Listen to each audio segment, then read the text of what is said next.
그 노래를 안다고 했는데 노래를 불러본 적도 있으세요? 타는 목마른 민주주의와 만세 노래를?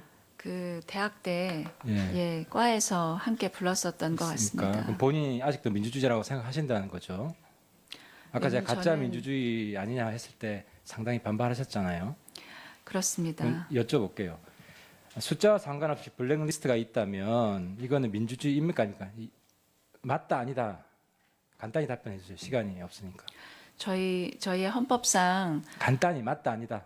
저희 헌법상 요구되는 헌법상 우리 국민들에게 허락되는 그런 자유를 침해할 수 있을 우려가 그 운용되는 방법에 있어서는 그럴 가능성이 있다고 민주주의가 생각합니다. 아니다.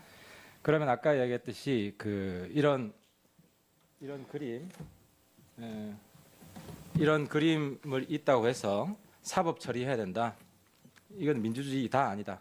맞다 아니다. 간단히 해주세요.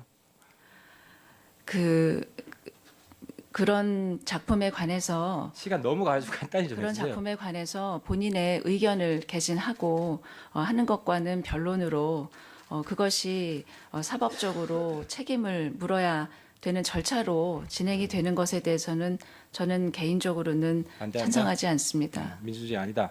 그럼 만약에 오늘 답변하는 거 보고 국민들이 화가 나서 조윤선 증인을 화형식을 했다. 그런데 박근혜 대통령이 혹은 김기춘 실장이 조윤선 증인을 이뻐해서 그 화형식을 주도한 사람 사법 처리를 해라 하더라도 그거는 민주주의라고 볼 수 없겠네요. 문제가 있다고 보겠네요. 예? 만약 화형식을 했다. 예. 오늘 그 조윤선 장관 답변 태도를 보고 내일 네. 누군가가 그래서 김기춘 실장이나 박근혜 대통령이 화형식을 주도한 사람에 대해 사법 처리를 해라라고 한다면 그런 일은 없을 것 같습니다, 의원님. 민주주의가 아니다. 아니, 똑같은 이야기잖아요. 사법 예. 처리하라는 건 민주주의가 아니다. 의원님, 민주주의가 아니다라고 제가 답변을 드리는 게 문제가 아니고 있다가 그런 민주주의 일은 없을 것 관점에서 문제가 같습니다라는 있다. 답을 드린 그죠? 것입니다. 그런 가정으로서는 제가 말씀드리기 어렵습니다. 그럼 박근혜 대통령은 민주주의에 대해서 철저한 분이라고 생각하세요? 아니라고 생각하세요? 저는 그렇게 믿고 있습니다. 김기춘 실장은? 그렇게 믿고 있습니다. 그런데 의원님, 제가 왜 사실은 잘 다 모르는- 다르잖아요. 지금 민주주의에 있어서 문제가 있다고 다 지금 인정을 해놓고 아니, 의원님, 김기춘 실장이 지금 실장으로 있는 동안에 다 응징하라, 보복하라, 제재하라 한 건데 그 회의에서 민정에 맡겼을 때 왜 한 번도 제재를 안 했어요? 의원님. 유진영 장관처럼 한 번도 제재를 안 해놓고 이 자리에서는 의원님, 또 하나 물어볼게요. 수석들이 국정교과서는 모여서 하는 아니, 수석들이 답변 모여서 좀- 하는 회의에서는 아니, 좀 그만하세요, 그런 좀. 말씀이 나올 수가 없습니다. 그만하세요.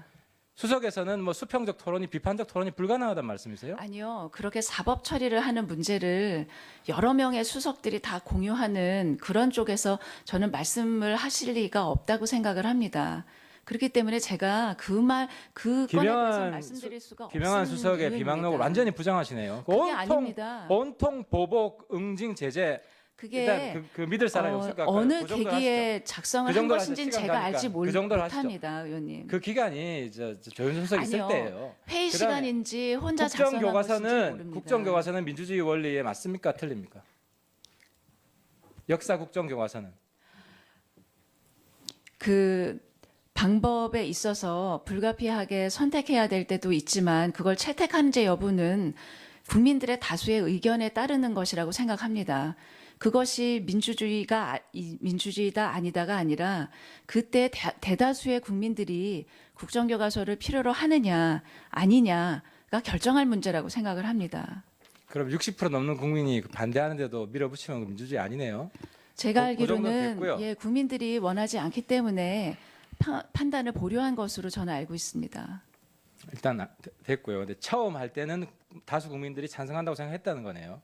찬성하신 거는 저는 국정교과서의 진행 여부에 대해서는 모릅니다. 무슨 근거로 일단 알겠습니다. 시작했는지 여부는 저도 그래서 여러분들처럼 우리 조수석의 가장 큰 문제는 우병우 수석도 마찬가지고 소신이 있는지 김기춘 실장이나 박근혜 대통령이 민주주의에 반하는 문제가 있는 이야기를 했을 때 한 번이라도 아니오라고 한 적이 있는지 정말 가슴에 얹고 가슴에 손을 얹고 생각을 해봤으면 좋겠고요. 그 다음에 우리 간단히 좀 물어볼게요. 아까 정동춘 증인은 우리 김성태 위원장이 그 해임 결의안 통과시키고 나서 받아들이시겠습니까? 하는데 예 했는데 그 사퇴하겠다는 의미로 답변하신 겁니까? 권고니까요. 선물로 그러니까. 주신 게 권고니까 공고를 수용하겠다는. 심각하게 고려를 해서 검토하겠다는 얘기를 했습니다. 그런 뜻으로 예의를 했습니다. 또 한 번 국민들이 화가 나실 것 같고요. 우리 군성 증인 아까 16일 날 근무를 안 했다고 했는데 좀 전에 답변은 16일 9시까지는 있었던 거 아니에요. 8시 반까지입니다. 그래 근무를 했던 거 아니에요. 그러면은 시간상으로 16일 날도 아침에는 근무를 했다고 이렇게 답변을 해야지 16일은 휴무라고 답변을 하시면 안 되죠. 그러니까 제가 보니까 그래요. 경찰에서 경호를 하시다가 청와대 갔으면 얼마나 그 애국심에 벅찼겠습니까? 열심히 하셨겠죠. 그런데 오늘 이 자리는 특히나 세월호 관련된 거예요. 세월호 희생자들이 보고 있어요. 저도 2, 3년이 지난 일이지만 지금 다시 그때 그 장면을 떠올리면은 마음속에서 눈물이 나려고 그래요. 물론 누군가가 왜곡해서 그런 억울한 마음도 있겠지만 이 자리에서는 최대한 그 희생자들 거기에 그 희생자들의 가슴 아파하는 국민들에게 마음을 낮추는 자세로 답변을 하셔야 되는데 조금만 자기 생각과 다르다면 버럭버럭 화를 내고 지금 굉장히 힘들 수도 있어요. 이렇게 청와대에서 열심히 했는데 돌아오는 것은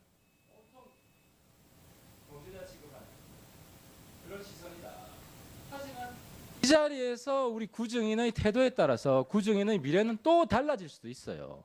지금 시간이 얼마 안 남았지만 남은 시간 최대한 그 희생자들 그 아이들을 생각하면서 답변을 해야겠다. 그런 마음가짐으로 답변을 해주셨으면 하고요. 그리고 아까 또 그 보안 손님이란 단어를 언론을 보고 알았다고 하셨잖아요. 예. 근데 제가 놀라운 게 경호차장이 그때 와서 보안 손님은 경호실에만 쓰이는 전문 용어다. 국민들은 모르지만. 근데 그 경호차장 이야기는 좀 달라요. 경호차장이 위증한 거예요? 제 위치에서는 사실상 보안 손님이라고 그렇게 전달을 받지 않고요. 아까 그냥- 보안 손님이라는 단어가 그 직급에 따라서 공유가 안 됐단 말씀이네요. 그러니까 저희가 부속실 직원으로부터 받을 때는 손님 들어오신다 요 얘기만 듣습니다.